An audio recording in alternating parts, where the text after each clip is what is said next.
Welcome to this basic Unity 3D tutorial where we're going to recreate the classic video game Asteroids. My name is Scott Faust. Let's get started. So let's start at the beginning. Go to Unity3D.com. From that page, click the download button, and then you'll be taken to the page where you can actually download the exe. Click that, save it to your hard drive someplace, run the exe to install. Once you've installed Unity and you've run the application, you're going to see a screen that looks pretty much like this.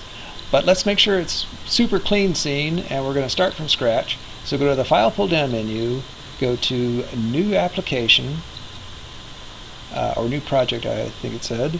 And in this case, I'm just going to enter Asteroids. Oh, too many R's. You'll notice that there's a lot of different options that Unity gives you. You can install particle systems, skyboxes and whatnot.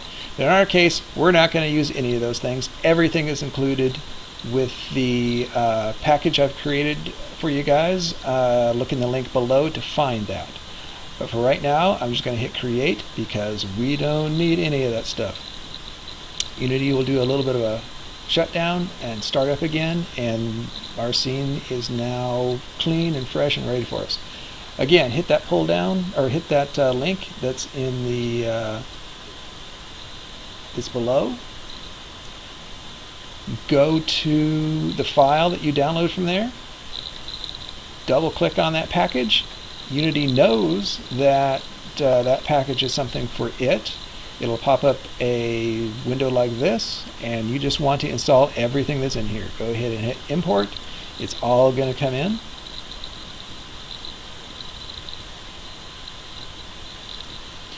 And there you have it. The package is now inside this project. So now we've imported all the assets we need into this project to recreate a basic version of Asteroids. But even though all our assets are available, we haven't loaded any of them into the Unity scene yet. Let's go ahead and poke around Unity for a little bit to familiarize ourselves with a little bit of how the Unity interface works. First, let's load that scene.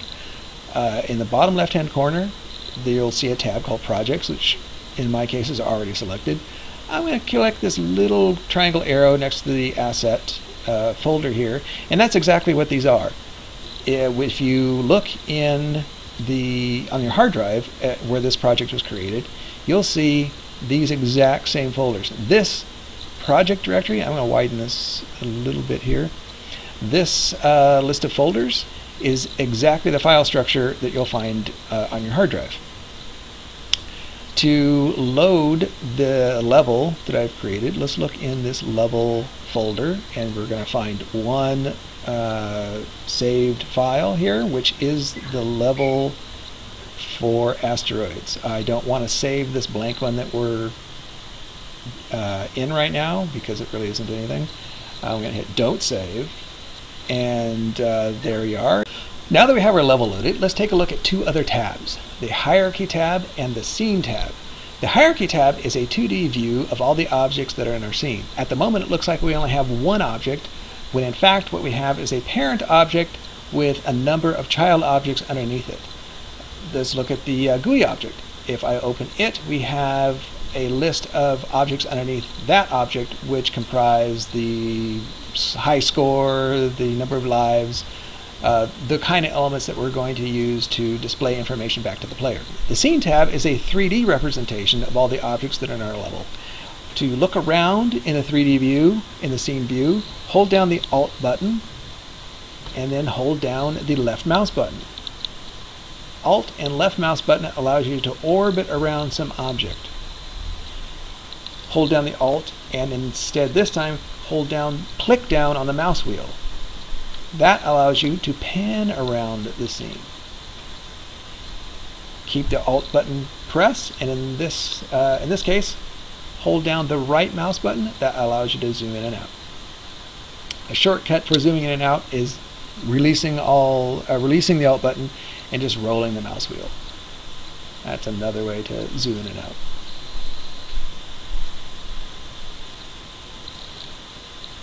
Another important tab on the far right is this tab called Inspector. The Inspector is a panel that shows information about one of the objects in your scene. So clicking back over here on the Hierarchy tab, I'm going to select the ship object. The ship object is the one you see out here in the center of the screen. And once I've clicked on an object, then the hierarchy, in the Hierarchy panel, the Inspector panel now shows all kinds of information about the object I currently have selected. In this case, I'm sure overwhelming at the moment, so don't really worry about it just yet, but some basic information you can probably recognize. At the very top is the transform, where in the world XYZ this object exists, the rotation of the object, XYZ coordinates, the scale of the object. Those you can probably imagine just represent how it's rotated, what size it is, where it's located in the scene mathematically. All these other things have to do with the mesh renderer. This is one of the very powerful things about Unity. All these things are added on top of generic objects that then allow a game object to become something unique and important. You can also turn these things off. For example, the mesh renderer, if we just click this check mark right here, it turns off the drawing capability for that particular object. That's how you might hide an object in a game. We can scroll this down, see some more information about it.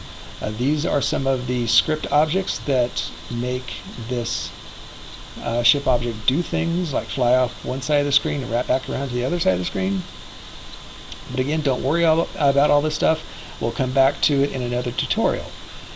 Right now, I just want you to know that it's there and it exists, and that's what it's for, is to report back information about an object that you have clicked on over on the left-hand side. One last tab that I'll show in this video that's it's a pretty great tab to know about is this next to the scene tab is one called Game. And that tab is our game view. This is what will be seen when the player plays the game. And I like to go over here. You can pull this tab down that's in the top upper left hand corner of the game view, and I like to set it to 16 by 9 because that's typically about the size of a laptop screen. It then will force the game view to that aspect ratio. One of the very cool things about Unity is once you have all your objects in and your script set up, you can test the game right inside Unity. See this cool play button up here at the top? Pressing that button starts the game moving. It is now executing the scripts, everything that the game would be doing on a released project, you get to see right here in the editor. If I go ahead and press the space bar, the game starts. It throws in a set of rocks. I just got hit. There's no explosion because this is just a bare minimum amount of objects and programming that we need to get this game close to being an Asteroids game. So that is a quick example and quick overview of what Unity is and how to load it, how to get your project into it, how to import an asset package, and how to play the game that that asset package contains.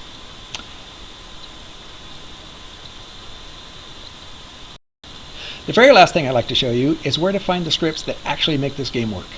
Under the project panel, go down to where it says scripts, open up that folder, and you're going to see two more folders, one for C# scripts, one for JavaScripts. In reality, JavaScript in Unity isn't fully completely JavaScript. It's close, but not exactly JavaScript. But if you know JavaScript, you'll get along with it pretty well. C#, on the other hand, is fully C#. If you know C# from anywhere else, C# is C# in Unity. In fact, that's what most professional developers use. I developed this project as both a C# version of Asteroids and a JavaScript version of Asteroids. That way, no matter which direction you're more comfortable with, you have a project example to look at and use to become more familiar with Unity itself. Let's go ahead and take a look at a JavaScript file. I'm going to go ahead and click on this. Unity is now going to launch its editor, and here we are. Here's the view, the application that lets us edit all the JavaScript files that are in this project. Thank you for checking out this video. I hope it was helpful. Join me next time where I start with a blank scene, I drag a bunch of those scripts in, and we see how they work. My name is Scott Faust. I'll see you then.